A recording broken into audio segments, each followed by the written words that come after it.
Hey everybody, this is the WinSpace. This is a WinSpace G2 gravel frame set, and actually for the last year or so, my students have had this bike doing their engineering projects. But this semester, I'm on sabbatical, so I've got the bike back in the shop, and I'm looking to get some more miles on it. Now this bike has never actually had its own set of wheels. It's always been borrowing a set of wheels from another bike. So in this video, we're gonna be unboxing and setting up these Lun Grapid 700C carbon gravel wheels. Okay, so let's see what we have here. These were actually sent over to the channel for review. You just got faster. I don't know about all that, but what we have is a box of accessories with nothing in it. Literally says this box is empty. However, this small box is important in keeping everything else in place during shipping. Interesting. Box of spare spokes, and then the wheels, which are packaged up pretty nicely. Ooh, these feel light. There we go. These are really light. Okay, these are carbon hoops. They come with tubeless valves already installed, which is kind of cool. There is no rim tape because the manufacturing process basically conceals the spoke holes. So you don't even have to put tape on this, and it's tubeless ready right out of the box. Sealed cartridge bearings. Oh boy. That's not good. Pulled the free hub buddy off, all the pawls fell out. Not a big deal, just push those back in. Free hub is definitely serviceable. There we are, got the last pawl back in. There we are. Here's your free hub sound. Nice and obnoxious, cool. Okay, so let's get that end cap back on. Something to note, if you're gonna pull off the free hub to service it, the pawls are loose, so let's keep that in mind. So starting with least important, outer dimension is 33 millimeters. Slightly more important, inner rim width is a touch over 25 millimeters, and then the depth, touch over 38 millimeters. So pretty spot on. Okay, so for weight, for the rear, we have 79.1 grams. And for the front, with valves included, and remember these rims don't need any tubeless tape, front comes in at 633.7 grams for a total of 1,412.8 grams. So really freaking light. Now the plan is to put the cassette, which is an 11-34 from the Hunt wheels, onto the Lun wheels, which will go onto the G2 because it's running 2x, as well as the RT66 rotors. These are 160 millimeter rotors, and the G2 is set up for 160, so should be a direct swap. And then for tires, I've got a set of Panaracer Gravel King slicks. These are 700 by 38. These are off the Diverge, and they've been sitting for a while, but I think they're okay. I'm interested to see how they set up with the, no tubeless tape, just straight from the factory. Line up our labels just because. Yeah, I have a feeling these are going to seat up perfectly just based on how tight they are. I generally like to seat tubeless tires dry first. I'm also a little concerned that the stock valves are pretty short. I'm hoping the pump will be able to get on there. Shoot, the more I'm looking at it, the more I'm not sure it'll actually go. May need some longer valves, but we'll see. Oh yeah, it's not going to reach. Well, problem number one, need longer valves. So what are we going to do? Let's give it a shot anyway, see what happens.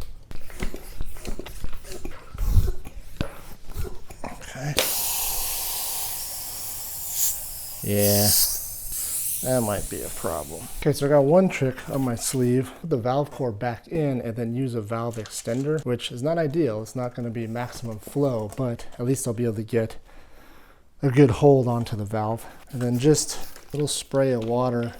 It's not even soapy water, but help it seal up any gaps for that brief moment of time when air is actually blasting into the tire. So, no go. Wow. Okay. I'm not sure if I can fault the rim for that. It could just be the tires are a little bit baggy, but no go with the booster pump on the first run. Okay, so actually before I give up for tonight, I'll try one last thing. I'll try setting the bead using an inner tube and then pulling the inner tube out by breaking one side of the bead and then seeing if I can seat the other side of the bead tubeless with the booster pump. Seat the bead the old-fashioned way.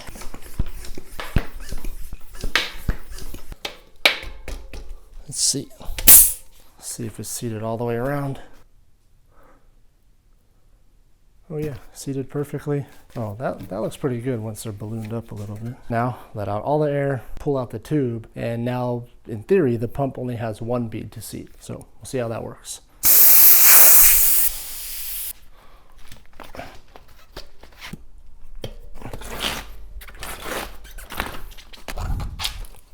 Thank you for your service. Short valve stem goes back in. Awful lot of effort here. All right, you only got one bead to seat, but the flow is restricted, so see how this goes. Moment of truth. Oh, hey, there we go.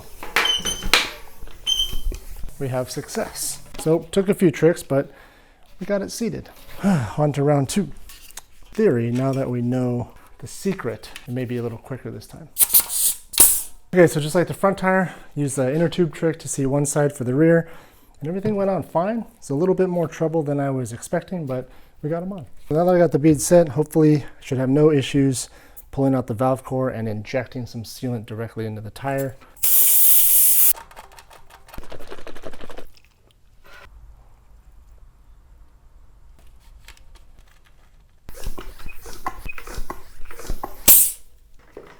Now we can put the cassette and rotors on and get it on the bike.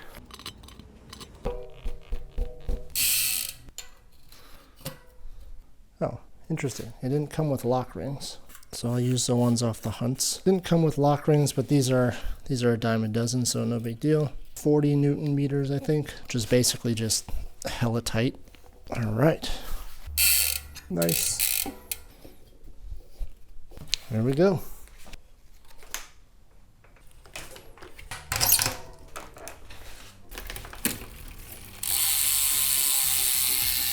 Looking pretty good. Okay, so there's your unboxing and setup of the Lun 700C carbon 38mm depth gravel wheels for the WinSpace G2. I wouldn't say setup was particularly easy, although I can't really blame the wheels. I think if I had a compressor, this would have been no problem. My only initial thought is that it would be nice if it came with slightly longer tubeless valves. If you get some of these wheels and it comes with those 44mm tubeless valves, you might consider just getting a 60mm valve right off the bat, so you don't have to deal with the same stuff that I had to deal with. All right, well, I'm gonna get this bike set up and get some miles on it so that I can give you guys a longer term review. But for now, there's your unboxing and setup video for these wheels. Any questions, let me know down in the comments. Hope you enjoyed. Thanks again for watching. Thanks for subscribing to the channel if you haven't already, and I'll see you next time.